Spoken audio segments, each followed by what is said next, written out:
La nit més fosca, un viatge per la crònica negra amb Joan Plana, Xavi Gorro i Sergi Trinidad.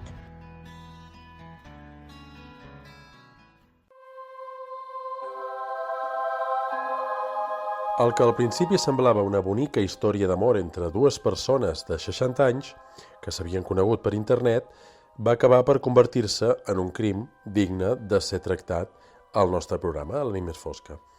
L'any 2019, Jesús María Baranda va ser assassinat per la que era aleshores la seva parella, Carmen Merino, a la localitat càntabra de Castro Urdiales. El motiu?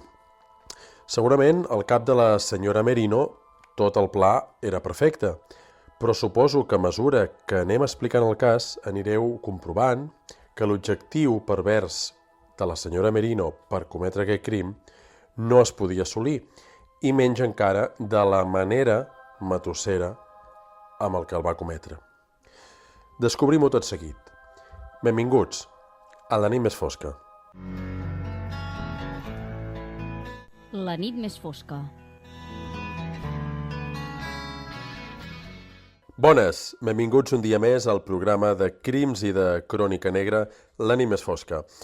En primer lloc, espero que perdoneu la meva veu, ja que ja sabeu, els que sou habituals del programa, que el programa anterior, el de la setmana passada, no vaig poder assistir per tenir una grip de cavall, i aquesta setmana doncs, estic aquí per la mera voluntat de no faltar a la meva cita en el màxim possible, però no estic del tot recuperat i, per tant, poder la meva veu no és la millor, si és que algun cop ho ha sigut.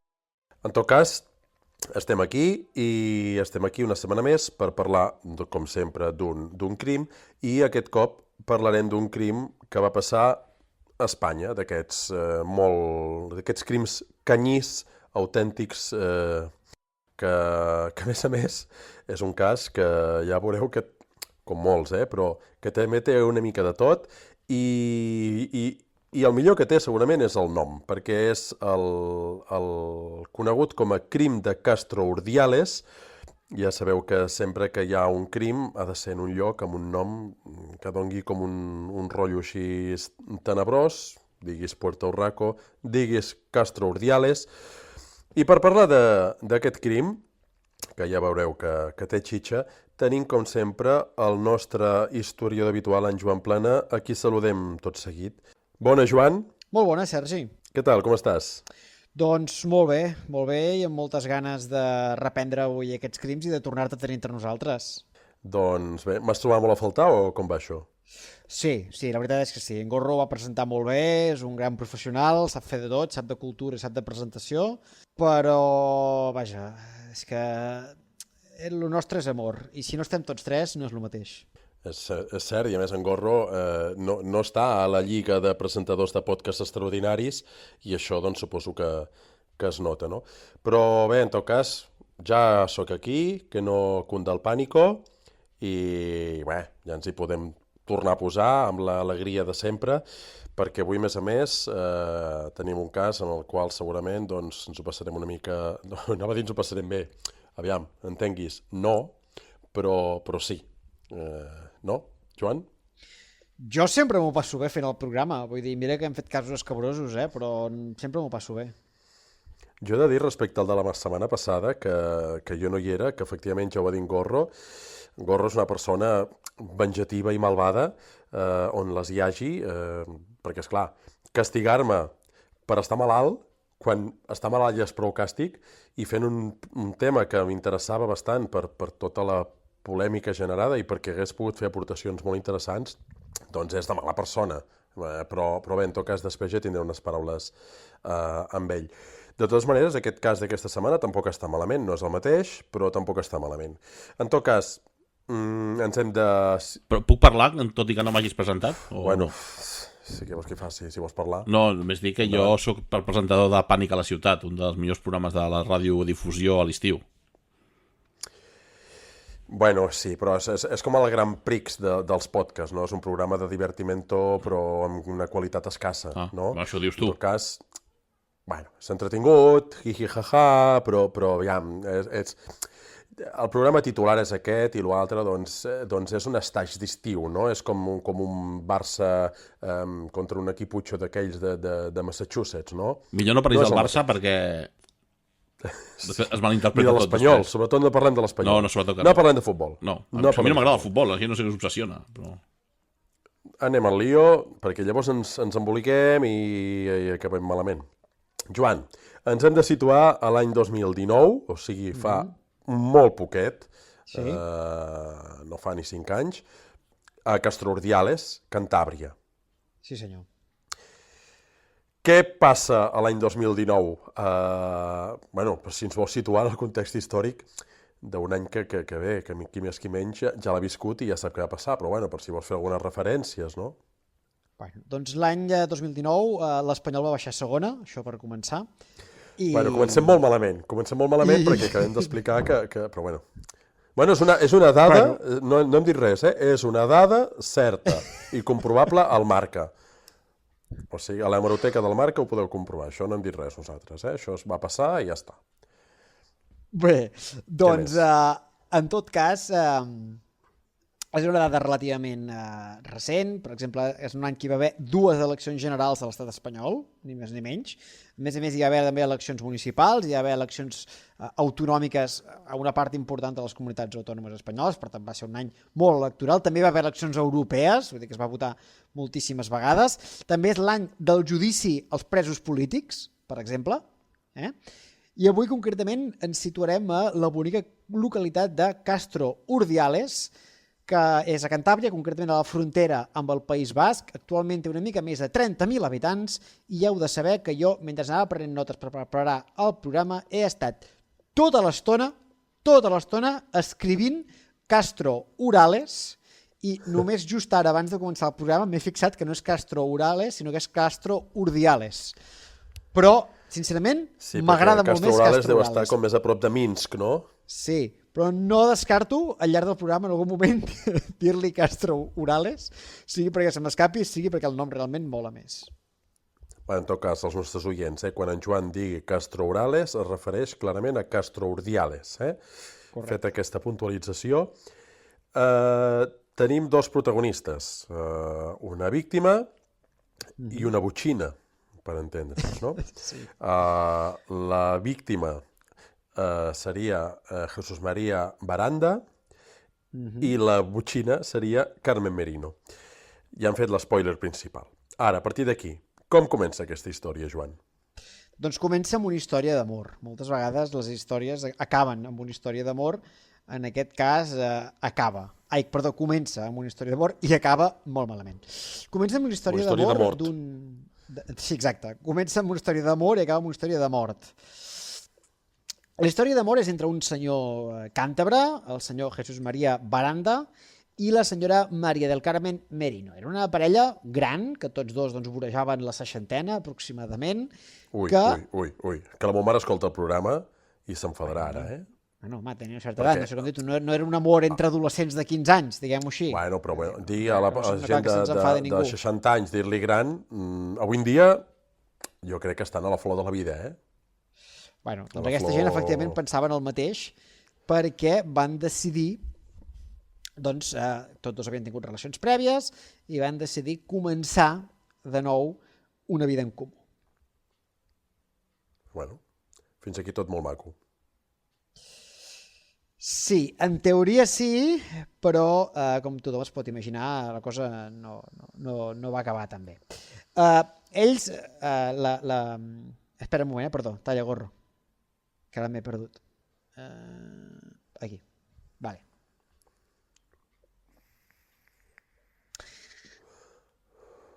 Doncs efectivament tothom es pot imaginar que no acaba ni molt menys també.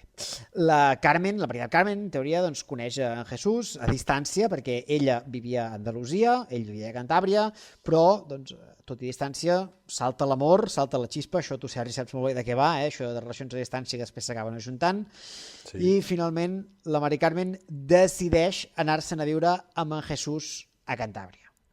Sí, entenc que es van conèixer pel Tinder, pel Badoo, una cosa d'aquestes, no? Sí, es van conèixer per internet, si no tinc mal entès, sí. Per internet en general, bueno, alguna aplicació, alguna pàgina. Jo diria que aplicacions no ho sé, però bueno, podria ser, Bueno, el 2019, escolta'm, Sí, no fa tant, sí, també sí.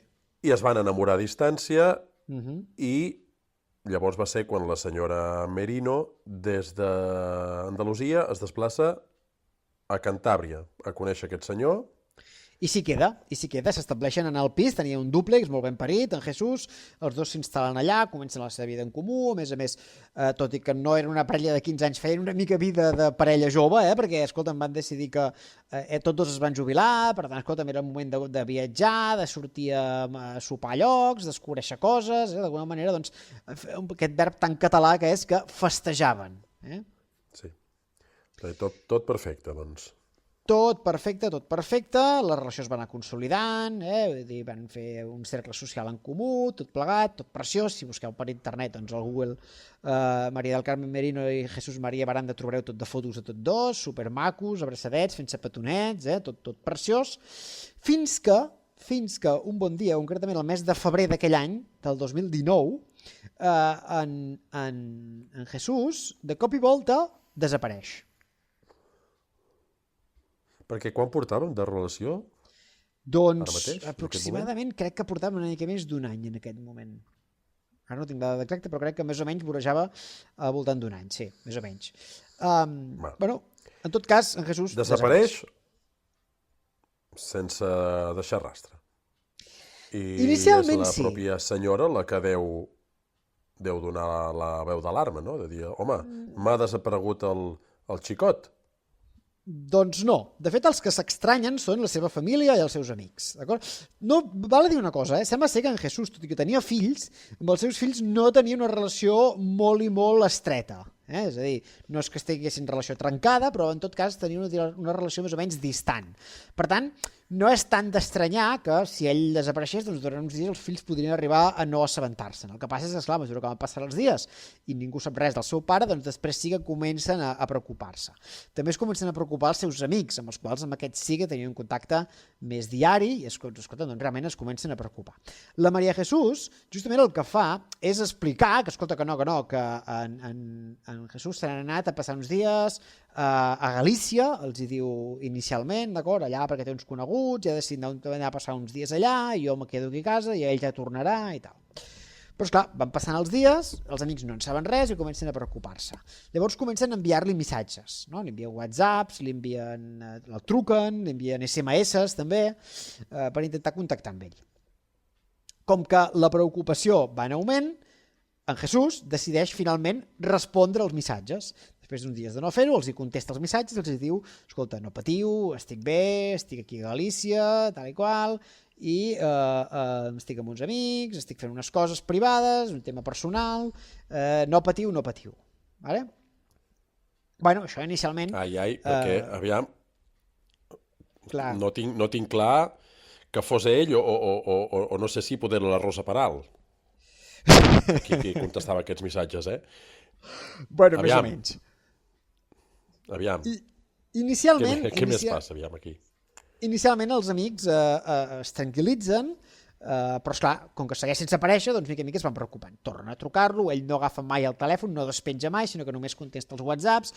A més, contesta d'una manera bastant seca, amb monosíl·labs, amb frases curtes. Aquesta és una cosa que ell no feia habitualment. Ell normalment s'explayava molt més, tant de persona com també quan parlava per xarxes socials, i per tant, cada vegada més doncs es van preocupant més per la seva situació. Arriba un punt que els seus amics li diuen, escolta-me... Perquè ell era càntabre, no? Un càntabre té salero. Clar. Un càntabre és un tio amb salero. Amb salero, sí, clarament. Càntabres i andalusos. Són gent, diguéssim, que clarament són molt ditxaratxeros. Bueno, doncs, dos extrems que es toquen, sí. Bueno, els amics fins i tot li diuen que si està a Galícia, que potser aniran a veure'l, no sé què, i tal. Llavors ell els hi contesta que no, que ja no està a Galícia, que ara està més lluny, crec recordar que els diu que ara està a República Dominicana, que ha anat a fer un viatge molt més llarg, vale? I que no el busquin, que està passant un moment personal complicat i que no vol contacte amb ningú. Bueno, els amics clarament es preocupen molt, pressionen a la Maria del Carmen, li diuen, escolta'm, aquí ha de passar alguna cosa, tu aquí saps d'alguna cosa que no ens estàs explicant, què ha passat exactament. Finalment la Maria del Carmen, fruit de la pressió, els acaba explicant una història diferent que el que els diu és que, bueno, doncs mira, realment us he de confessar que el que ha passat és que en Jesús tenia un amant, havia conegut una altra noia per internet, molt més jove que jo, una noia dominicana, i finalment havia decidit anar-se'n a viure amb ella i deixar-la a ella. Vale? El que passa que la història era una mica estranya perquè recordem que la parella convivia, però convivia en el pis d'ell, en el pis de Cantàbria, el pis de Castro Urdiales. Era molt estrany que si deixaven la relació i ell s'anava amb una altra noia, per molt que ell s'anés a viure amb aquesta noia a una altra banda, fos a una altra comunitat, a un altre país, que llavors la Maria del Carmen es quedés a viure al pis que compartien. Home, estrany ho és, però en fi, és que en aquest programa hem vist coses molt rares, Per tant, sí, això és cert. En fi, podria ser, però és clar, veient el que estem veient, no sé com se n'anirà a sortir aquesta senyora, perquè evidentment això de tenir una querida a Punta Cana, crec que va dir que se n'anava, i deixar la senyora doncs és una mica sospitós, no? I els amics suposo que no s'ho devien acabar d'empassar del tot. No, clarament i rotundament no. Els amics tenien molt clar que alguna cosa passava i finalment li envien un últim missatge a en Jesús i li diuen, mira Jesús, estem molt preocupats i d'acord, si te n'has de viure a República Dominicana, a Galícia o on sigui amb una altra persona, volem fer que ens facis una videotrucada per tal de comprovar nosaltres en persona que estàs bé. Vale? I si no despenges el telèfon i no podem sentir la teva veu o inclús no podem veure la teva imatge, nosaltres anirem a la policia. I aquí es talla la comunicació amb en Jesús. És a dir, a partir d'aquest missatge, en Jesús deixa de respondre missatges. Clar, i per descomptat no fa la videotrucada, no? No fa la videotrucada, evidentment. Els amics i els fills, que en aquest punt, tot i que estan en una poca relació amb el seu pare, ja s'involucren amb la situació perquè realment veuen que no anem bé, van a la policia i denuncien la desaparició. Inicialment, la policia no se'n preocupa massa, perquè la policia al final, per les informacions, diu, escolta, aquest senyor ho ha deixat amb la dona, diuen que s'ha anat a viure a República Dominicana, al principi contestava els missatges, després deixa de contestar-los. La policia pensa que al final no perdem de vista que les desaparicions voluntàries també existeixen i per tant si aquest senyor ha decidit lliurement anar-se'n a viure a la República Dominicana amb un amant o amb una nova nòvia o amb el que fos, escolti'm, doncs té tot el dret del món a fer-ho, no? Però Home, però potser una mínima indagació, mirar aviam si consta en algun registre que aquest senyor ha agafat un avió per eliminar opcions, alguna cosa així es podrien fer. Suposo que ho fan. Sí, la van fer. Els hi va costar una mica, sembla, però la van acabar fent. Bàsicament, van fer una indagació al voltant, no tant mirar la sortida del país del senyor, sinó que sobretot van mirar els moviments bancaris del senyor. I van comprovar que el número de compte del nostre protagonista, de la nostra víctima, de Jesús, havia sofert canvis importants de les últimes setmanes. Concretament, havia baixat uns 12.000 euros, s'havien substituït uns 12.000 euros del número de compte, i s'havien tret en quantitats equivalents a 600 euros. 600 euros és la quantitat màxima que et permetia treure el caixer de l'entitat bancària on en Jesús tenia els diners. Per tant, la sensació era que algú havia anat traient paulatinament una quantitat cada dia o cada termini que et permetia el caixer, la màxima quantitat possible, i anava traient de 600 en 600, no? Clarament era un procés... I es van treure des de Cantàbria. Des de la República Dominicana, aquests diners? Des de Cantàbria, des de Castro Urdiales. Des d'allà clarament algú estava buidant el número de compte. A partir d'aquí, clarament, la policia ja sí que sospita que alguna cosa està malament, agafa a la Maria del Carmen i la comença a interrogar. La Maria del Carmen inicialment sosté la versió que ella no té informació d'on està Jesús, que ella no sap res, que l'única cosa que sap és que Jesús li va dir que ho deixaven, que havia conegut una altra noia per internet i que se n'havia anat a viure fora amb ella. I que ella deia, escolta'm, com que jo vivia aquí, mentre ell no inicia els tràmits per fer-me fora d'aquest pis, jo em quedo a viure aquí, perquè hi tinc dret i fins que no ho digui un jutge no tinc per què marxar. Sí. Fins aquí correcte, però, Lleig, però és així. però evidentment la policia, diguem-ne que sospita. Sospita i evidentment comença a investigar al voltant de la Mari Carmen. La Mari Carmen aquí fa un moviment que per mi és un dels moviments àlgids de tot aquest cas, vale? I que realment, en fi, una cosa estranya de nassos. La Mari Carmen, tot sembla indicar que el que passa en aquest punt és que ella tenia molta por que registressin el pis. I com que tenia por que registressin el pis, el que fa és agafar una sèrie d'objectes, els posa dins d'una maleta, una mena de bagul, és que bagul, una caixa, i la porta a casa d'una amiga. I li diu a l'amiga que dins d'aquesta caixa hi ha joguines sexuals.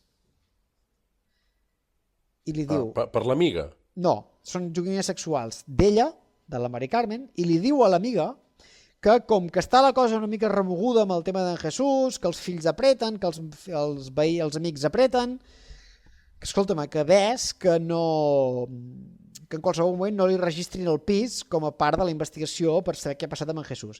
I si li registren el pis, li fa molta vergonya que trobin aquestes joguines sexuals. Ja. I l'amiga es queda amb la caixa i diu sí, cap problema. No? La deixa allà a casa seva, la guarda en un armari i ja està. La policia... Estic començant a pensar, Joan, sí?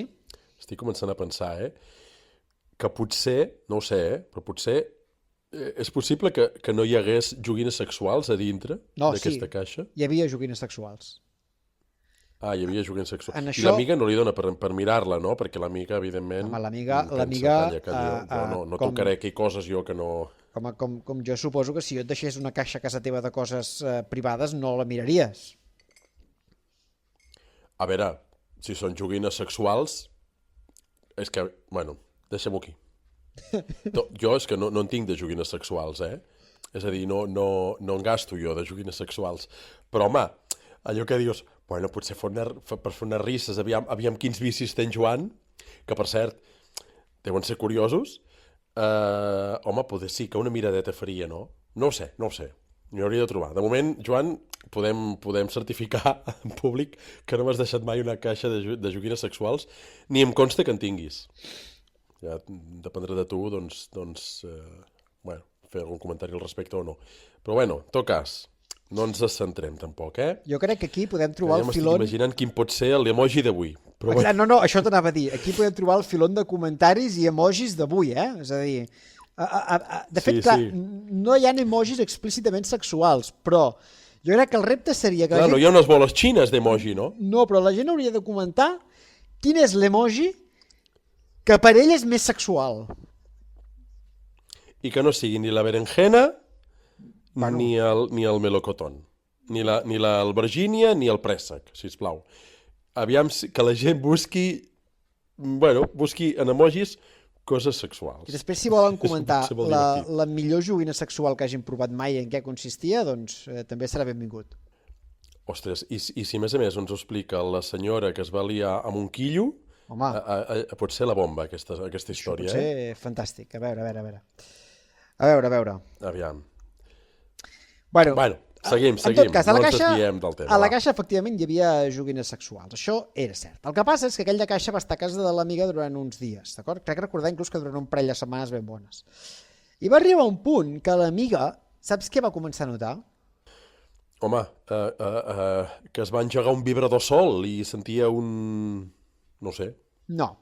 Va començar a notar una forta pudor que venia de dins de l'armari on tenia guardada aquesta caixa. Home, però és que aviam, tothom sap que les joguines sexuals després de fer-ne ús s'han de rentar, home. Que després foten catipent. Bueno, doncs potser pensant que seria això... És a dir, el dildo ha de passar per sota de l'aigua quan... Sí, no? Bueno, per sota de l'aigua i una mica de sabó tampoc fa mal, També. Bueno, i ella diu, calla, deixa'm mirar aviam què és aquesta pudor, no? Correcte. Deixa'm obrir la caixa. Ella finalment decideix obrir la caixa i dins la caixa inicialment obre ja tot de paquets, no? Que efectivament semblen joguines sexuals. Ella comença a buscar exactament d'on ve aquesta olor terrible i saps què troba? Ai, home, no ho sé, però espero que una joguina sexual no fos exactament una joguina. Doncs mira, és a dir... troba una cosa que li acabarà generant fins i tot problemes psicològics posteriors i necessitarà tractament mèdic. Troba el cap descomposat de Jesús María. Ostres, a dintre de la caixa, entremig de joguines sexuals, hi havia el cap de la víctima? Hi havia el cap de la víctima, un cap que a més clarament havia estat intentat, no sé si cremar o bullir o alguna cosa rara, però troba allà el cap, a més en un avançat estat de putrefacció, vull dir que devia ser una imatge realment terrorífica. Espantosa. I més, no ho sé, si aquesta senyora era amiga comuna i coneixia la víctima, que no ho sabem. Doncs sí senyor, el coneixia. Tot i que no estic segur que en aquell moment el reconegués, perquè tal com les cròniques diuen que va quedar al cap, jo tampoc les tinc totes que fos reconeixible. Però també et diré que des del moment en què tu saps que la parella de la Mari Carmen està desaparegut, la Mari Carmen té una caixa, dins aquella caixa trobes un cap, tampoc crec que calgui ser Sherlock Holmes, eh? Sí, és 2 i 2 més 2, 4, i l'amiga, després de l'esglai majúscul que devia tenir i de l'impacte, clar, suposo que aquí ja ho tenim fet, això, no? Clar, aquí tot es precipita, la policia, evidentment, immediatament deté a la Mari Carmen per interrogar-la per aquest fet. La Mari Carmen, ella, afirma que ella, quan li va donar la caixa de joguines, allà no hi havia cap, que no sé com ha pogut aparèixer. Saps? Jo li vaig donar una caixa amb joguines sexuals, després s'ha aparegut un cap, aquest cap deu ser seu. Saps? Sí, clar. Hosti, que és malparit. Però és que, a més a més, la Mari Carmen aquí demostra tenir poca vista. Per què? Perquè la policia registra a casa seva i troba diverses coses. Primer de tot, troba la factura d'una motosserra. Bueno, que això que ja... no vol dir res, d'entrada. No vol dir res.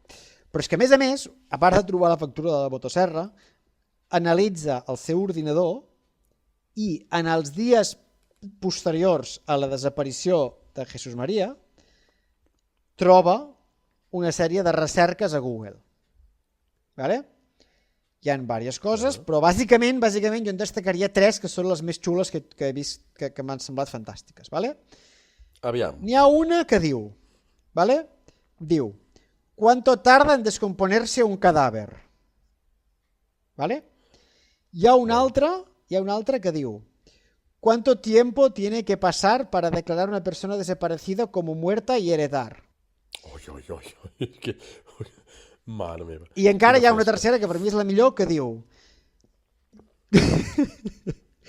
mi motosierra se ha atascado, ¿cómo solucionarlo? Espero que no fos a mitja feina, Bueno, home, jo diria que sí. Clar, no crec que hi hagi cap explicació tan específica. Bueno. A ver, si se ha atascado mientras cortaba un cuello y se ha atascado justo en el esternocleidomastoideo, ¿qué tengo que hacer? No crec que sigui tan específic. Bueno, doncs... La gent busca unes coses a internet que... Tot és fantàstic. En fi. Però és més.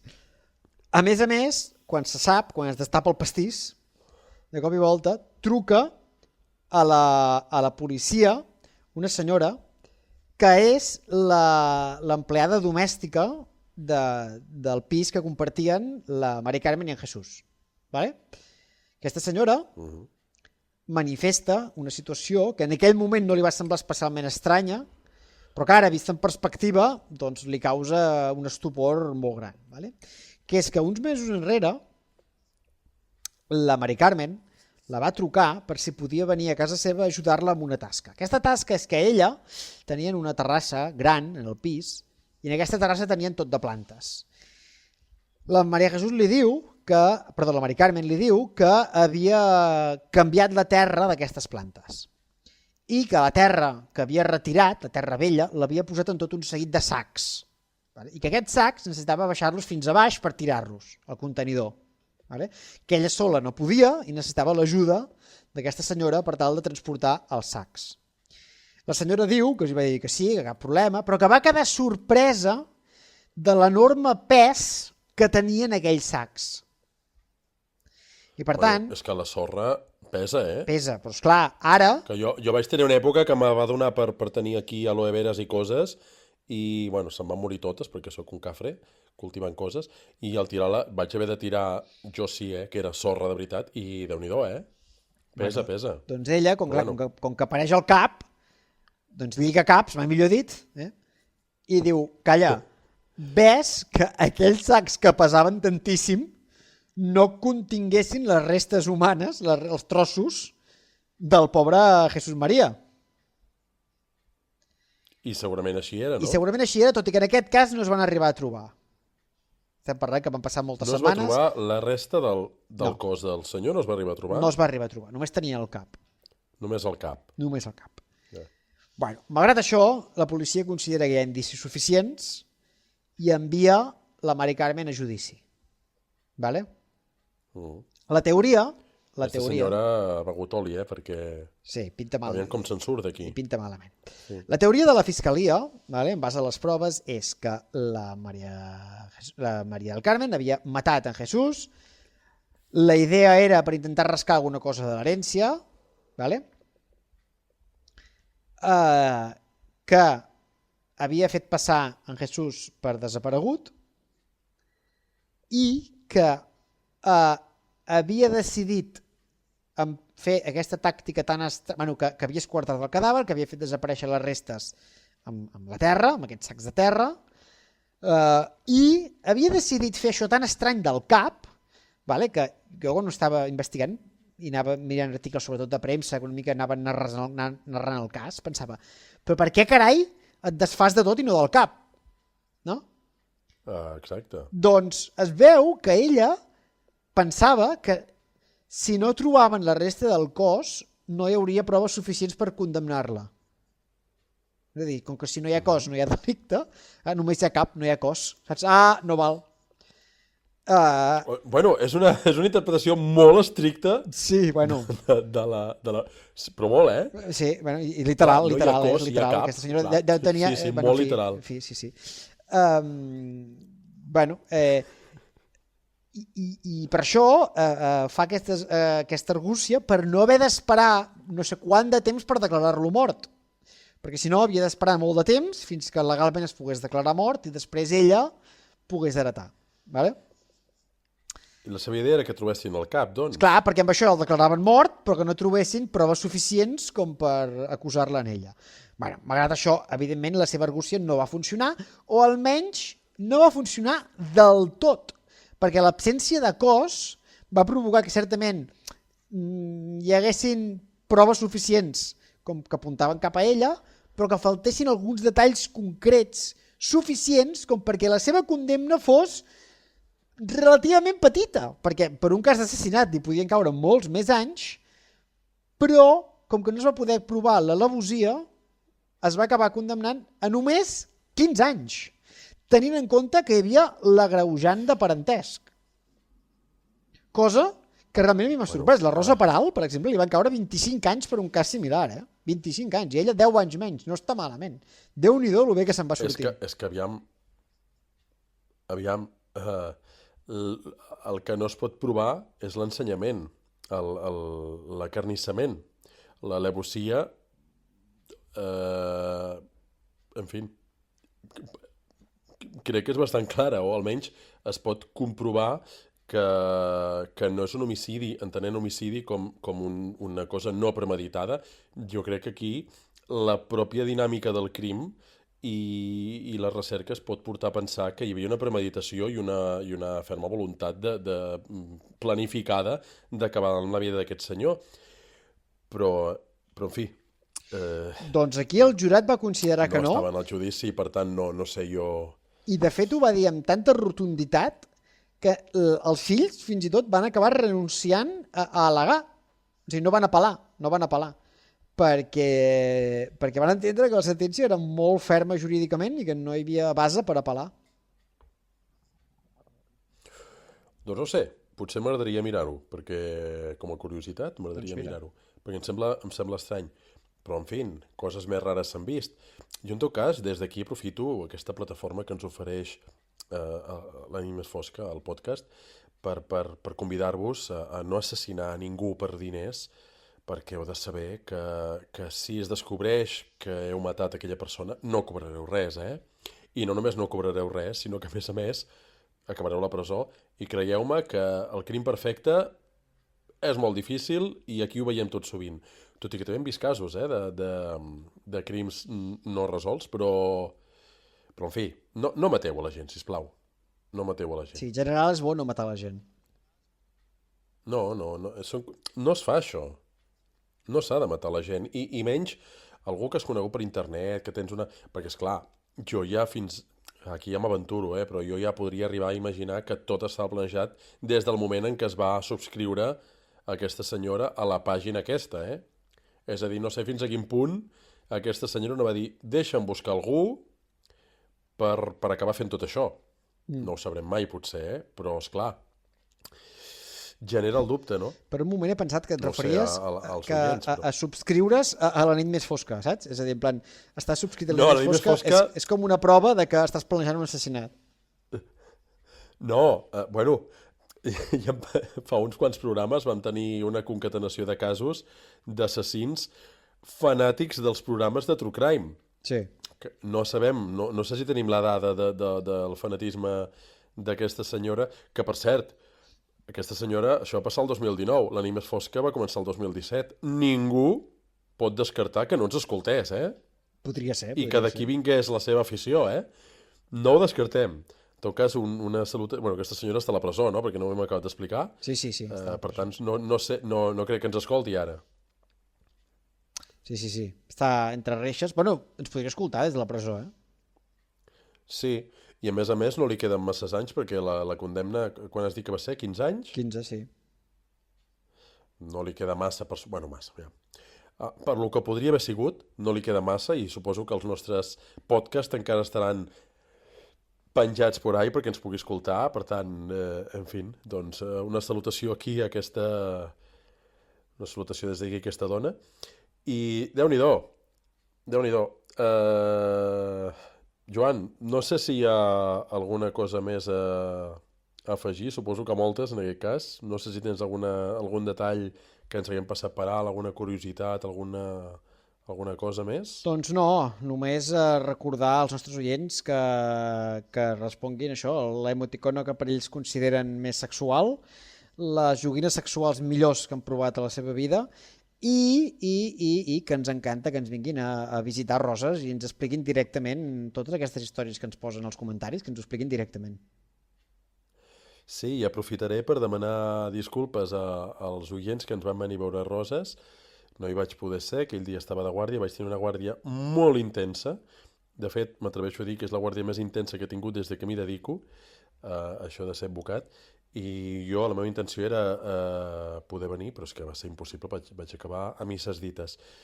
Em sap greu, però bé, tenen una excusa per poder tornar un dia que no estigui de guàrdia i doncs poder reeditar aquesta trobada amb els companys del podcast d'Eurovisió, 12 Points, sembla que es diu el podcast, i en fi, almenys espero que s'ho haguessin passat bé amb els meus companys, que segur que sí. A mi m'encanta que vinguin i ens expliquin les seves històries, vull dir, ens han explicat històries de tot tipus, vull dir, és d'un tio que ens ha explicat... I també ens encanta anar-hi, recordem que... Sí, també.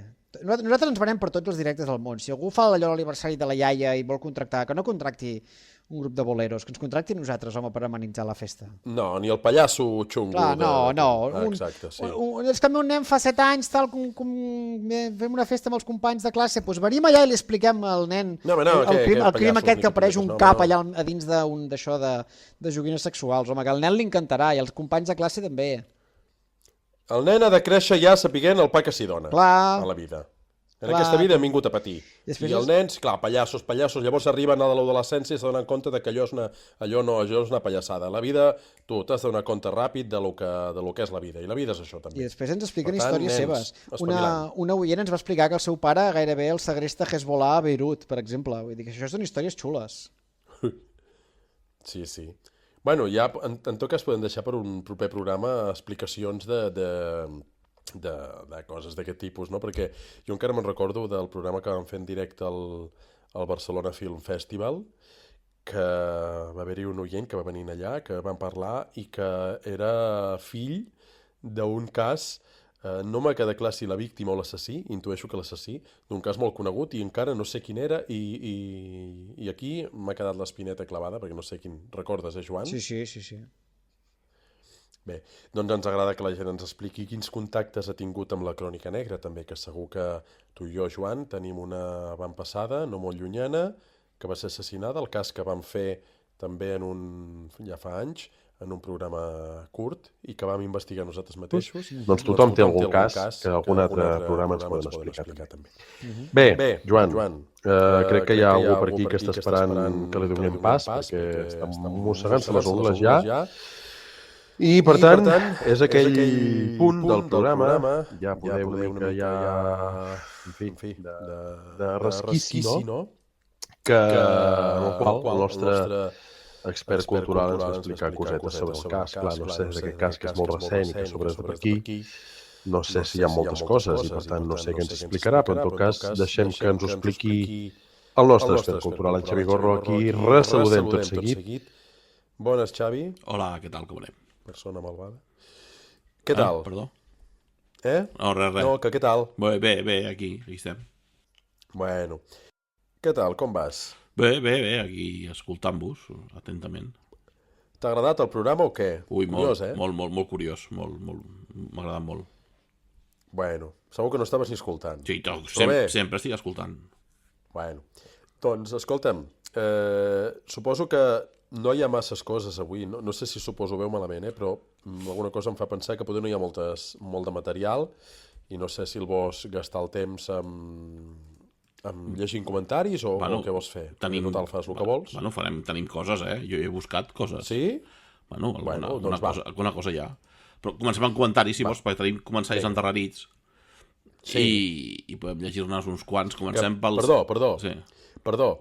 He d'aprofitar per agrair a la nostra audiència que tu la setmana passada, que jo m'he escoltat el programa, la setmana passada vas convidar a la gent a insultar-me i absolutament ningú t'ha fet cas. I per tant... Jo en cap moment vaig convidar la gent a insultar-te.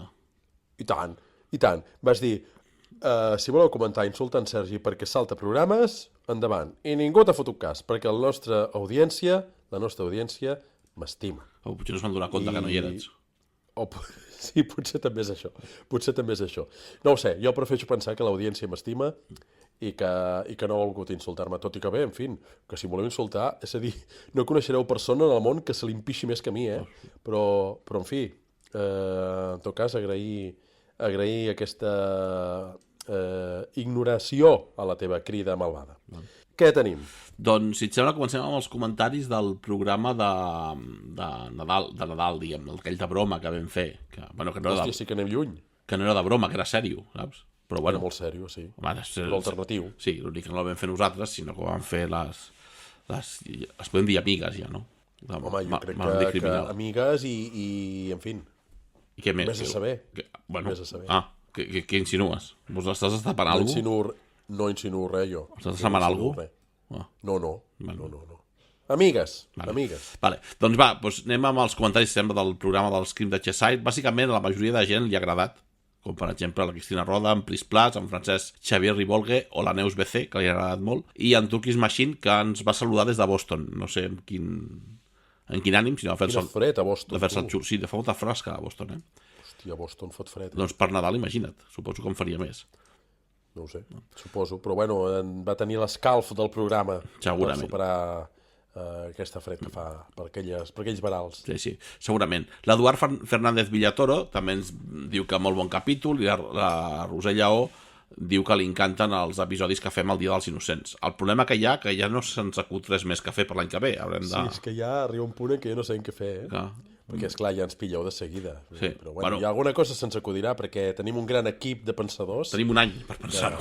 Sí, exacte. Algú trobarà, alguna xorrada trobarem. Per cert, en Pere Joan Martorell ens aclara no sé si era un dubte existencial o és un dubte seu, si Nadal en plural, o sigui, si en català el Nadal té plural o no. Cosa que jo no veia... Ja sabrà jo de dir la verdad que nunca me había preguntado esto, pues jo no això d'entrada a què ve? Perquè... pues no ho sé, ho va ficar en el comentari. Algú ho ha posat en dubte en algun moment, això? Bueno, en tot cas, aquí és un espai perquè la gent... Però tu què creus? Que Nadal té plural o no? Jo crec que sí.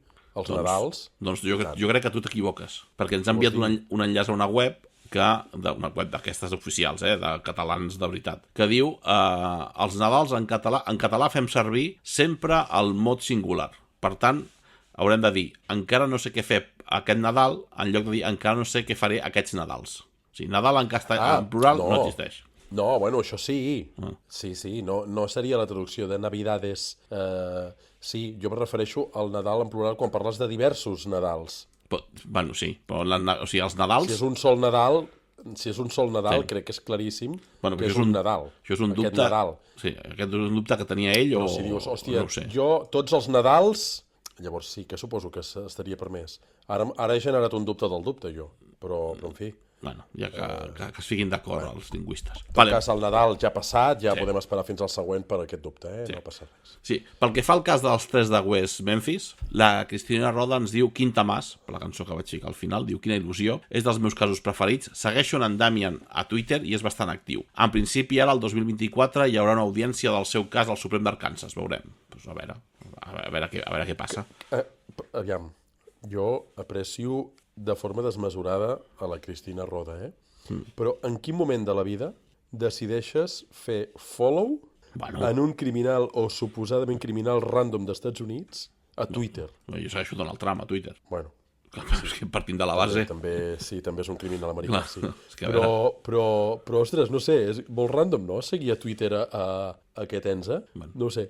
Pensa que una persona... La Roda fa coses molt estranyes, no passa res. Com Venia Roses, per exemple. Per exemple. Pensa que hi ha, com el missatge que vam rebre per Instagram, que hi ha gent que és fan d'aquest noi. Que s'ha dit... Com una espècie de l'assassí de la katana americà. Però no és el mateix, perquè aquest noi, diguem que s'està demostrant cada vegada més que és innocent. En canvi, l'assassí de la katana... és culpable. Està molt provat que és culpable. Exacte, igual que, jo què sé, que Richard Ramírez o que Ted Bundy, que eren culpables de veritat i tenien clubs de fans. En aquest cas d'aquest noi, mira, segurament, no sé el 100%, però jo crec, mirant tot el que vam mirar, la informació va fer el programa, que aquest noi i els altres dos són innocents. Per tant, que tingui seguidors, no ho trobo tan malament. Però, bueno, no dic en el sentit de que sigui o no sigui un assassí, sinó en el sentit de dir, no sé, mira, que segueixo la Beyoncé, segueixo a aquest senyor, no sé, és com molt random, no? No sé, però bueno, en fi, que al món hi ha de tot i que tot és benvingut. Tu segurament segueixes a, no sé, aquí deu seguir a Mónica Naranjo. Jo, a Instagram. Respecte per la Mónica Naranjo, per sobre de tot. Que és de Figueres. Sí, i és bastant més normal seguir la Mónica Naranjo que el senyor Damian Eccles, no? Però bueno, és igual, que no passa res, que se'l segueix endavant. Sí. M'agradaria saber què explica, també. Què tuiteja aquest senyor? No ho sé. Ves que no el segueixi jo ara, també, amb la tonteria. Jo l'aniré a seguir. També ens afegeix, diu... He de dir que em vaig fer un Twitter especial, pel dia que vam estar fent un directe, que havien de fer un directe amb les malandrines explicant la gala aquella dels Premis Evox, que al final no vam comentar per res. I com que no sé què passava, ens vam haver de fer un Twitter, vam haver d'anar a Twitter i com que jo no en tenia, vaig fer un Twitter, Sergi LNMF, Sergi la Més Fosca, crec que és, no sé, no me'n recordo. Suposo, no sé, ho vas fer tu. Que podeu seguir també, que no soc una estrella del crim, però bueno, em podeu seguir també. Que et segueixin.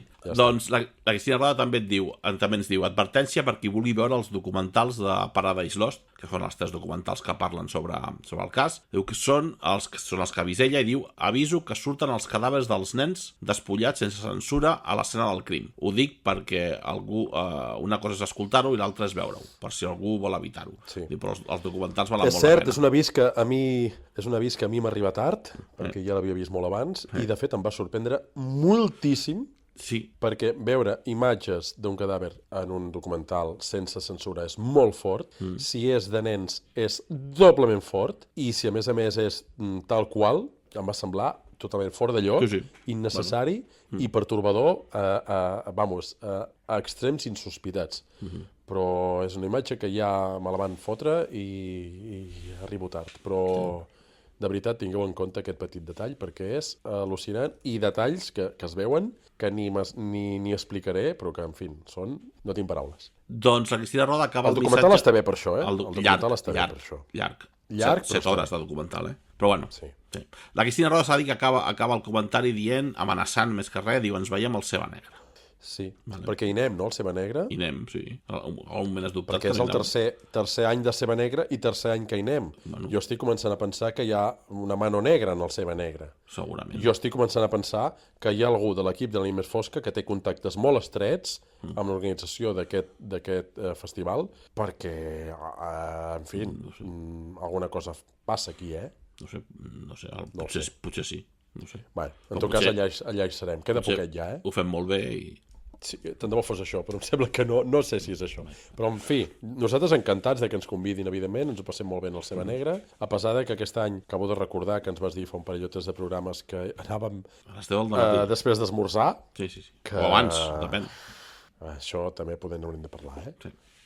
Això de llevar-nos aviat per anar a fer un programa, amb el croissant a la boca encara, no ho tinc massa clar. Però bueno, allà estarem. Sí. Seguim, en Jordi R diu, pel que fa a l'himne de Catalunya, perquè la setmana passada vam parlar de l'himne de Catalunya, que es va fer, Jordi Pujol va fer que l'himne oficial de Catalunya fos els Segadors, perquè abans no ho era, i que Macià, això ho va explicar en Joan, que Macià va fer crear una cançó que era el cant del poble i tot això. Ell diu, res de Segadors, això ho diu en Jordi R, no hi ha millor cançó que la presó del rei de França.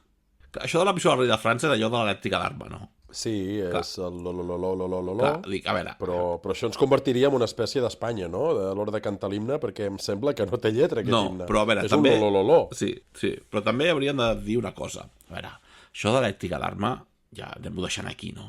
Ja està. Encara hi són, no? Sí, encara hi són. Bueno, es porten retirant, són pitjor que Rolling Stone, es porten retirant molt. Però a veure, i aquí correm el risc de ficar-nos en contra els fans del grup, però jo crec que hi ha prou, o sigui, i que sempre toquen la mateixa cançó, i que en tenen moltes més, Perquè són... Sí, bueno... El senyor que jo allà... he anat a un concert de l'elèctrica d'arma, sense voler, però hi vaig anar, la mateixa cançó tota l'estona, no? Bueno, és aquesta, que és amb la cacau... No, n'hi ha d'altres. És amb la cacau i amb Black Manson. El que passa que totes són olololo, i la ilé, i coses així, però perquè, esclar, perquè toquen amb una espècie de trompeta, gralla, o el que sigui, aquell instrument, un saxo, no sé què punyetes és, i clar, no dona per més, vull dir, el sonido, si l'has d'imitar, és l'ololó, i la ilé, i l'uilí, no té més. Però, en fi, no ens fotem amb elèctrica d'arma, fotem-nos, jo què sé, amb los redonditos de ricota, però que no ens escolten. Bueno, tu estàs dient que potser l'elèctrica d'arma ens escolta? Poder sí, en tot cas, elèctrica d'arma, no ens hi fotrem. No ens hi fotrem pas, però, a veure, ja està. Deixem-ho aquí. No me veig jo l'himne de Catalunya. Jo no veig... Aviam, està clar que algun dia... Els Mossos formant allà... No seríem un país sèrio. Amb l'elèctrica... No. No seríem un país sèrio, Aviam, jo tenia entès que l'himne de Catalunya abans era el cant de la senyera. No em sembla un mal himne. No. Però jo s'ha de dir que l'altre dia vaig estar escoltant... Aquí, El cant del poble també està guapo, L'únic que era això, és molt patriòtic i és poc bèl·lic. Sí, que en Joan no el va voler cantar la setmana passada. Jo el cantaria, però tampoc ho faré. Bueno, seguim, si voleu. Perquè després d'això, en Joan va fer una crida perquè el seu programa aquell d'història que vol fer, que si hi havia moltes emoticones de càmeres de vídeo, doncs el penjaria amb aquestes històries, però bueno, sí que hi ha hagut moltes càmeres de vídeo, per tant... Però perdó. És que hi ha moltes... És que ell no va donar la informació correcta, Ell va dir que faria un canal de YouTube sobre història com la nit més fosca. I la gent es va llançar de cap perquè esperava veure'ns allà, tal. Val a dir que no ens enganyem. És ell sol. Ni tu ni jo hi som, No. És ell sol. És ell allà explicant les seves putes merdes. Que podem començar a treure càmeres, Sí. Perquè no és la nit més fosca. Torneu a repetir-lo de les càmeres. Si només surt en Joan, el voleu o no? Sí. Perquè nosaltres no hi serem pas, que no ens hi ha volgut, No. Perquè no tenim suficient qualitat històrica, nosaltres. Tot i que, jo també tinc un projecte... I fer-li coses d'aquestes. Jo també tinc un projecte que us vaig manifestar, que potser algun dia haurem de tornar a recuperar-lo, que era fer aquell programa, de moment jo ho tenia previst en format ràdio, bastant semblant, una nit més fosca amb anècdotes de la història curioses, no tant en un sentit acadèmic, sinó en un sentit d'unes risses, Que això... allà està en el calaix. Que idees ja en tenim. Però de moment seguim amb la nit més fosca, que això ja ho tenim fet. De moment ja va bé. Vale, seguim, perquè la Mila diu: estic d'acord que la justícia americana és una entelèquia. Fa por. Bueno, sí, una mica sí que és una La societat americana a vegades és complicada, més que res. És un oxímoron, no? Sí, és complicada, diguem. I la senyora Danvers ens diu: us en calen més de càmeres aquestes de càmeres de vídeo? N'ha ficat moltes. Diu: gràcies pel programa, tot i que quan no es troba el culpable deixa un regust agre. I més en aquest cas que amb les víctimes de la societat tancada. Sí, bueno, en aquest cas, el cas dels 3 de West Memphis, doncs sí, és un cas que dius, bueno, tampoc, jo crec que no es va trobar el culpable perquè tampoc van investigar gaire millor. I un usuari anònim, que us hem dit 1000 vegades que no us fiqueu, que no us feu usuaris anònims, que us fiqueu un nom, que és gratis, costa el mateix fer-se un anònim que ficar-se el nom, podeu ficar el nom que us doni la gana. Però bueno, un usuari anònim ens diu: bones, ahir a la tarda un amic que és argentí em va passar l'enllaç de la cançó de Metallica For Whom the Bell Tolls, comentant la inspiració de la cançó, i a la nit al vostre podcast poseu també Ride the Lightning. Quina coincidència, gran tema, és el seu millor només pel meu gust, esclar. Després que la gent digui que el metal només és soroll. Gran podcast com sempre, salutacions des de Castelló. L'he llegit bàsicament per això, Sí. És un efecte paranormal, però a mi em passa molt sovint, Alguna cosa que no he sentit a parlar mai, i un dia me'n parlen, i a partir d'aleshores no paro de sentir-ne parlar, una paraula que m'han dit i que després a partir d'aquí la sento sempre. Això és una cosa paranormal? No, això té un nom. Això té un nom. És el síndrome del cotxe rojo. O sigui, tu, per exemple, quan et diuen no sé, fixa't, la Maria està embarassada, no? Sí. Quan et diuen això, començaràs a veure més embarassades del compte. I no que n'hagis més vist del compte, sinó que te'n fixes més. I això del síndrome del cotxe rojo és això, és mira, hòstia, quin cotxe vermell més maco, després veuràs, o ben guat un cotxe vermell, després no pararàs de veure cotxes vermells, que veuràs els mateixos que veies abans, l'únic que quan t'han dit alguna cosa d'un cotxe vermell, t'hi fixaràs. Tu això ho sabies d'abans? Sí, clar. Vale, perquè, esclar, aquest programa no té guió. És a dir, en Xavi no sabia que jo diria això, per tant, podia no tenir-ho preparat, ho sabia d'abans. Bueno, sí. És un tio que coneix síndromes estranys com aquest. Potser no sóc molt bon expert cultural, no sóc un expert cultural de debò. No, perquè... Potser no. Bueno... Jo crec que és un bon expert cultural i ho demostra cada setmana, Xavi Gorro. Mala persona, sí. Bon expert cultural, també. Bueno, s'ha de reconèixer. Per cert, te'n recordes el tema aquell de la sarfa? Que vam parlar en el programa, en el canal del Malandri. Això en el programa de l'altre, en el programa Strange Hits del Malandri. Sí, doncs bueno. La Neus... És que Neus Ponsatí ens diu: nois, us estava escoltant en el podcast del Malandri Criminal. O sigui, va dir que ens estava escoltant en un altre canal. Però bueno, que està bé. Jo no he comentat això en el nostre? En el nostre, sí, perquè ens ho diuen nosaltres, no ens ho diuen elles. Carai. Perquè estàvem nosaltres en el seu canal. Però bueno, ens diu: parlant sobre la sarfa, i us volia donar una dada curiosa i bastant divertida. A mi m'havien explicat que, com dèieu, la sarfa la van fundar 3 socis, que es deien Ribot, Font i Artigas, de cognoms. Però generalment les empreses s'escriuen SA, no? Les empreses que són un SA, s'hi fica l'SA darrere, no? Que és Societat Anònima. Per tant, si haguessin seguit aquest acrònim, les inicials dels noms, en vez de ser Sarfa, serien Farsa, no? Perquè Font, Artigas i Ribot, i SA. En lloc de... Llavors, però, clar, van dir que quedava una mica raro, no? Perquè cal dir-se Farsa, una mica raro, van dir, bueno, doncs li fiquem Sarfa, saps? I per això l'SA està davant. Carai, doncs una molt bona anècdota, Sí. Que no havia parat a pensar mai, aviam. Quan agafava la sarfa, l'últim que em preocupava era saber d'on venia aquell nom, m'importava un pito. L'únic que m'importava és que fos barat o que em portés a Perquè tu no ets de Sant Feliu. No, però mai m'havia parat a pensar què significava. Però home, ara que t'ho expliquen així és perquè, mira, perquè ha sortit, doncs té la seva gràcia. Per cert, a Sant Feliu tenim hi ha un autobús urbà, Sant Feliu de Guíxols, hi ha un autobús urbà. Hi ha 2 o 3 línies, com aquí a Roses, no? Bueno, veig que tu segueixes insistint que ets de Sant Feliu quan tothom sap que ets de Badalona. Però bueno. Sí, però bueno, a Sant Feliu hi ha un autobús urbà, no? I a Roses també n'hi ha, però no té nom. L'autobús no té cap nom. No, és un autobús. Bueno, quan jo era jove era la guagua. Bueno, sí, però era la línia aquella que anava a la platja, diguem, i era per donar-li toque caribeño. No? Sí, doncs a Sant Feliu la línia d'autobús que hi ha es diu la Mundela, perquè abans ho gestionava ara és municipal, però abans ho gestionava una empresa, no? Que li va ficar de nom a l'autobús, li deia Mundela, perquè eren les inicials, eren les primeres lletres de Montse i Adela, que eren les filles del propietari. Que maco. I encara... Fins un punt, però... Bueno, però millor que no la guagua aquesta, que sembla que estem allà a Gran Canària, Mullallo. A mi m'ha agradat el Sarfa, perquè, esclar, Farsa... Aquest està molt bé. Bueno, Farsa és el Barça, li diuen Farsa als que no són del Barça, em sembla, no? Sí. Jo no soc de la penya. Fins a cert punt, el que vam veure aquesta setmana, més que una farsa, era... Una vergonya. no sé com dir-ho. Jo vull que vingui Perquè Mourinho. Ojo, aquí comentem futbol perquè som lliures de fer-ho, perquè ens dona la gana, i aquí critiquem a tot qui és qui, Sí. És a dir, que jo soc del Barça, però si el Barça fot el pena, es diu, i punto, i no passa res, Però va, anem al terreny cultural, si et sembla, perquè s'ha de dir que és una mica escàs. És veritat. Venim a fer l'apartat cultural aquí, és veritat, que a vegades ens liem i... Sí. L'apartat cultural és una mica d'escàs, perquè bàsicament sobre aquest cas no hi ha ni llibres ni pel·lis destacables. Bueno, destacables i no destacables, ¿vale? El que sí que tenim són molts retalls de premsa, ja que pel tipus de crim, com és obvi, va aixecar molt de ressò en els mitjans de comunicació, i si busquem per internet no podem trobar forces notícies que expliquen el cas des de diferents punts de vista, hi ha diferents teories que van treure els investigadors, els mitjans de comunicació, i fins i tot teories que va explicar la pròpia culpable, que va canviar de versió més d'una vegada. Per tant, de llibres sobre aquest cas no en tenim. Però si anem a Google i fiquem allò tan simple, no? Però a vegades és molt eficaç, com per exemple Crimen de Castro Urdiales libro, no? Això és el que va fer, diguem, més o menys la nostra protagonista, no? Va ficar com és atascar una motosierra. Sí.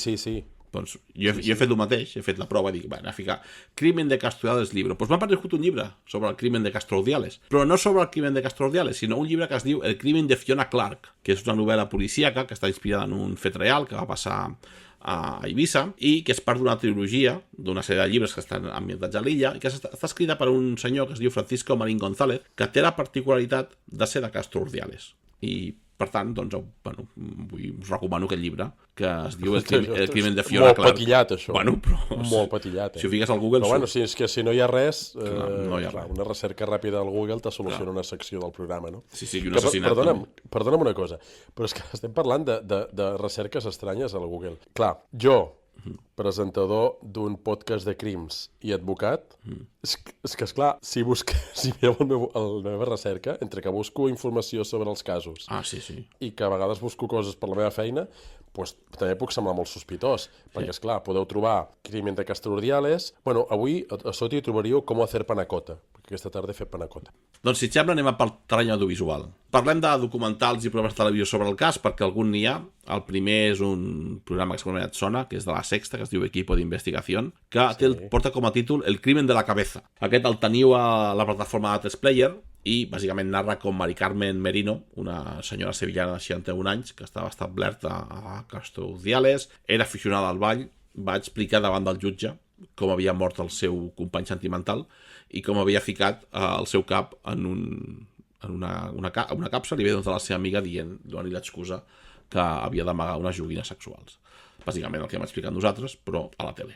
També tenim canals de YouTube... Amb pressupost. Sí, exacte. També tenim canals de YouTube, com el de la Marta Caballero, que expliquen el cas, i està explicat bastant bé, o un podcast que també tracta el cas, que a mi m'ha agradat molt, que és el de Gambara Negra, que és un podcast que està a la Ràdio Basca, ETV, on s'explica el cas, però no s'explica el cas sobre què va passar, òbviament sí que t'expliquen què va passar, però ho fan de manera molt ràpida, sinó que dediquen bàsicament la mitja hora que dura el programa a entrevistar forenses, psicòlegs, investigadors i policies per analitzar com es va cometre el crim i sobretot per què es va cometre el crim. O sigui, quina era la intencionalitat d'agafar el senyor, matar-lo i tallar-li el cap i donar-li el cap a una veïna, no tirar-lo por ahí. Per tant, diguem que és un podcast que està bastant bé si el voleu veure una altra versió, una versió més, diguem, d'especialistes parlant sobre el tema. Com et deia, pel·lícules sobre això no n'hi ha, ¿vale? Però bueno, alguna pel·lícula us portaré, perquè podem parlar de pel·lícules que diguem que tenen la decapitació com a referent, si et sembla. I per fer-ho, et recomano, diguem, 2 pel·lícules. La primera és Locos en Alabama, que és una pel·lícula de l'any 99, que està dirigida per Antonio Banderas i protagonitzada per Melanie Griffith, o sigui, bàsicament quan eren parella, ara no crec que poguessin treballar junts. Ja no ho són? No ho són, i no van acabar gaire bé, pel que sembla. No estic al dia d'aquestes coses. Melanie Griffith es va borrar el tatuatge que tenia d'Antonio. No us feu tatuatges. No. I no tindreu aquests problemes després. Exacte. Vale, aquesta pel·lícula ens explica com un noi de 12 anys, anomenat Peter Joseph, que tothom coneix amb el sobrenom de Pigeon, que viu en una localitat al sud d'Alabama, veu alterada la seva rutina habitual quan la seva tia Lucille, que és Melanie Griffith, acaba matant el seu marit, li explica que ha matat el seu marit i decideix marxar a Hollywood per triomfar a la televisió. Però, mentre, diguem, la gràcia de la pel·lícula és que mentre ell espera notícies de que la seva tia vagi a Hollywood i triomfi i tal, diguem, van passant diferents coses. La pel·lícula s'entra l'any 65 i diguem que hi ha una gran revolució als Estats Units, que és la revolució sobre els drets civils de la gent afroamericana, que protagonitzen manifestacions i diferents aldarulls per tenir equiparació de drets amb la gent de raça blanca. I mentre passa tot això, tu diries que té a veure, no, aquesta pel·lícula amb el cas de Castro Urdiales. Doncs bé, resulta que en algun moment... algú té... Com que ja sabem què fas quan no tens coses... No, té molt a veure. Perquè doncs resulta que, com hem dit abans, la senyora aquesta, la Lucille, mata el seu marit. Doncs el que fa és agafar li talla el cap, el fica dintre d'una capsa negra i se l'emporta a Hollywood. I en el trajecte en el cotxe, el marit li va parlant. O sigui, ella té converses amb el seu marit. I per tant, com és obvi, diguem que el cap aquest es perdrà i apareixerà la policia pel mig i hi haurà algunes situacions còmiques entre el cap d'aquest senyor i la Melanie Griffith que per cert he de dir que la pel·lícula té un 6 a Film Affinity, no està malament, no està a cap plataforma convencional, però a les webs aquestes així, aquestes webs que hi ha... Estaríem parlant d'una espècie de 5 hores com Mario, però versió... No. O sigui, no, el cap no és... Versió macabra? Bueno, no, és un altre estil, diguem. S'ha de dir que la pel·lícula, això que té un 6 al Film Affinity, està bastant bé, però també s'ha de dir que va ser nominada al Festival de Venècia, va ser nominada al Lleó d'Or del Festival de Venècia com a millor pel·lícula, però Melanie Griffith va ser nominada als Premis Razzie com a pitjor actriu. I s'ha de dir que la pel·li està bé, està entretinguda, però l'actuació de Melanie Griffith és bastant justa. Justeja bastant. Però hi ha una altra pel·li, que segurament aquesta sí que has vist, que també parla de caps tallats. Òbviament, sobre pel·lis sobre caps tallats hi ha moltes, i per exemple, una és La isla de les cabezas cortadas o Los Inmortales, que bàsicament van de caps tallats. Però una pel·lícula que segurament has vist és Seven, que espero que hagis vist. Sí. Vale? Una pel·lícula que té un 8,3 a Film Affinity, per tant Però això és un spoiler com una casa, eh? Jo no he dit què passa amb el cap tallat. Jo només he dit que és una pel·lícula que va d'un cap tallat. És una pel·lícula a més de l'any 95, Si no es veu Seven ja, que és de l'any 95, doncs jo crec que t'aguantes. Bàsicament, per qui no coneix aquesta pel·li, és una pel·li dirigida per David Fincher, protagonitzada per Brad Pitt, Morgan Freeman, Gwyneth Paltrow i Kevin Spacey. Com deia, té un 8,3 a Film Affinity. És de l'any 95, fer spoilers és complicat, però no explicarem com acaba.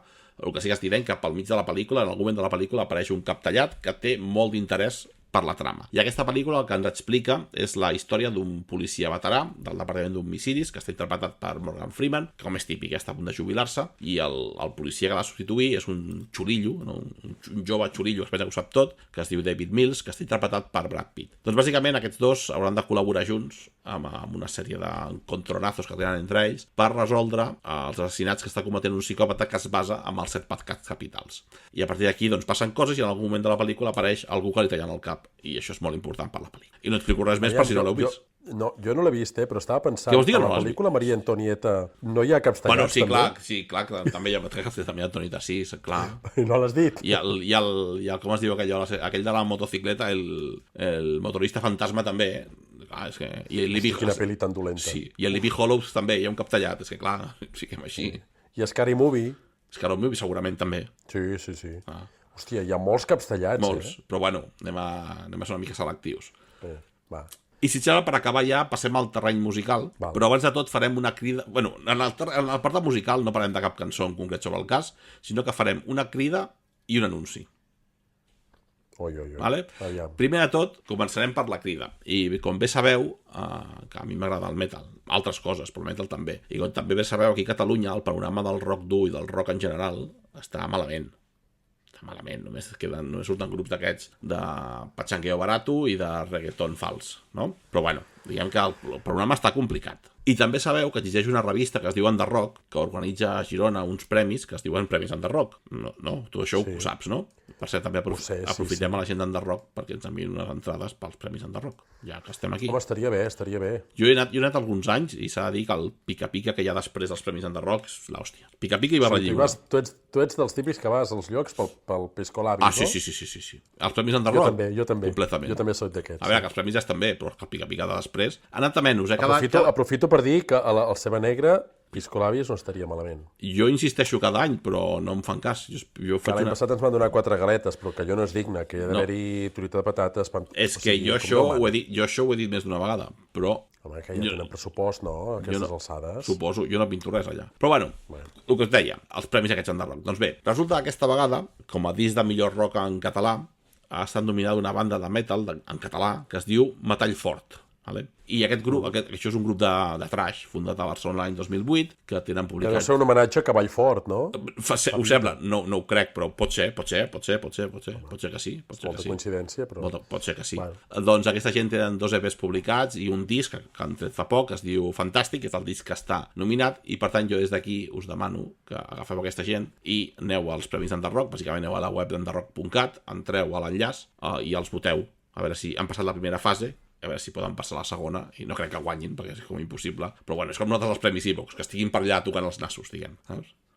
És la missió d'ara fins que apareguin fins que es facin els Enderrock. I ja que estem liats amb el tema del metaleo, l'altre dia vam estar parlant amb els organitzadors d'un festival, del Catatonic Fest, que es fa a Llançà, i que es fa el 3 de febrer a partir de les 8 de la tarda, com podeu entendre, a la bonica vila de Llançà, a l'Alt Empordà, a prop de Roses. Doncs bé, com que nosaltres bàsicament som un programa de crònica negra, no? Però bueno, com que també parlem de cuina i de... Doncs avui el que farem és una mica de publicitat gratuïta en aquesta gent, bàsicament perquè ens cauen bé. I en aquesta edició, el festival aquest, com dèiem, es celebrarà el 3 de febrer a partir de les 8 de la tarda a Llançà, és un festival de rock, metal, hardcore, punk, etc. Doncs s'ha de dir que és gratuït, l'entrada és gratuïta, podeu anar allà de gratis, vale? I comptareu amb les actuacions de diferents grups com Terrastecore, Terminal Violence, Malicians, Nafra i com a caps de cartell Hòstia Puta i GBH. I ara aquí us parlaré, perquè ja parla una miqueta de música, dels 2 caps de cartell. Els Hòstia Puta, que és una banda de punk fundada a Terrassa i que porten 40 anys en actiu i que bàsicament són un referent de l'escena punk a Catalunya i arreu de l'Estat. I un altre dels grups coneguts del festival són els GBH, que és una banda britànica de hard rock i de punk, es van fundar a Birmingham l'any 78, per tant també són molt veterans i diguem que estan considerats com un dels pioners de la música hardcore i punk, perquè us feu una idea, rotllo com bandes com els Discharge, els Broken Bones o els Exploited, entre molts altres d'aquella època. I per cert, com a curiositat, saps, GBH són unes inicials. Saps el que vol dir GBH? No. Vale. GBH, perdó. Vol dir Grievous Bodily Harm. S.A.? SA no. Vale? Això seria la traducció literal de lesions corporals greus. I aquest terme és un terme que s'utilitza en el dret penal anglès per descriure diferents formes d'agressions. Vale? Sobretot les formes més greus d'agressions. I en concret es refereix a dos articles d'una llei de delictes contra la persona que es va fer l'any 1861 i aquests dos articles són el 18 i el número 20, que bàsicament es refereixen a diferents formes de causar o fer mal, fer lesions greus amb intencionalitat a les persones. I aquesta gent van agafar aquest nom d'aquestes inicials de la llei aquesta que es diu GBH, val? Com aquí l'anècdota del dia. Per cert, una cosa que m'ha agradat molt d'aquest festival és que no fan públic els horaris de les actuacions dels grups. O sigui, tu saps que comença a les 8, però no saps l'ordre en què tocarà cada grup. Per tant, si vas, pot ser que els GBH toquin els primers i després toquin els Terrastecore i després toquin els Milicians i després toquin... O sigui, saps quan comença però no saps l'ordre dels grups. I això, segons ha dit l'organització, és per ajudar els grups que són menys coneguts perquè la gent els vagi a veure i no només es fixin amb els caps de cartell. I això, diguem que és una iniciativa bastant xula. I això ho hauríem de fer l'Animés Fosca també. Un dia començaré jo el programa sense avisar i explicaré la part cultural al principi i després ja tindreu el programa. T'agrada la meva idea? Pertorbadora, bueno, però estaria guai, no? En fi. Bueno, pot ser estrany, però escolta'm, es pot fer, perquè total, fotem el que ens dona la gana. Per això. Doncs si et sembla acabem ja, perquè això és molt llarg ja. Sí. I si et sembla, ja que en parlàvem del Catatonic Fest i dels GBH, doncs si et sembla, acabarem una cançó dels GBH, que és la cançó, potser, es diu GBH perquè sempre s'ha dit així, però ja sé que el dia no, es diu GBH, bueno, o GBH, però GBH. Acabarem una cançó que es diu Cruixem, del seu disc de l'any 2002 que es diu Jaja, i aquesta cançó potser és la més famosa del grup, bàsicament perquè va aparèixer en un videojoc que és el Tony Hawk Underground, que és un joc de skate. Aquell de skate, sí. Bastant xulo. Que jugo aquest. Doncs el joc que va sortir, sembla que era per la Play 2, doncs això és un dels temes que apareix i la cançó aquesta va ser bastant coneguda i per tant, si et sembla, acabarem amb aquesta cançó i ja està. D'acord, molt bé, perfecte, estupendo. Doncs vale. Magnífic, excels. Doncs bé, avui ho deixarem aquí, que és tard i vol ploure. No vol ploure, desgraciadament, però hauria de fer-ho. Recordin que ens poden seguir a les nostres xarxes socials, a Facebook, Twitter /X, Instagram, Spotify, YouTube, TikTok, Twitch i, bueno, alguna més segur que hi ha por ahí, @l'animesfosca, i ens poden deixar allà els seus comentaris, aportant informació, comentant el que vulguin, el que els hi hem demanat que comentin, criticant el que vulguin, saludant a la parenta, el que vostès vulguin. Són lliures de fer i desfer com els hi vingui de gust. I també recordin que es poden fer Patreons del programa per ajudar a millorar aquest programa. Comprovareu que hi ha a vegades algun petit problema de coordinació perquè ho gravem a través de videotrucada i a vegades no funciona del tot l'internet d'algun o de l'altre i això s'ha de millorar. I quina millor forma que millorar-ho que amb aquestes aportacions que, a més, en agraïment podran gaudir de programes i contingut exclusiu per mecenes. Tot això a iVox Premium i a la plataforma Patreon. Doncs crec que no em deixo res més per avui. Adéu, Joan. Adéu, Sergi. Adéu, Xavi. Ens veiem. I adéu-siau a tots vostès i recordin que els divendres de 3 a 4 de la tarda a Ràdio Vilafant i els dimecres de 12 a 1 de la matinada a Ona Digital i sempre que vostès ho vulguin a les nostres xarxes socials és La nit més fosca.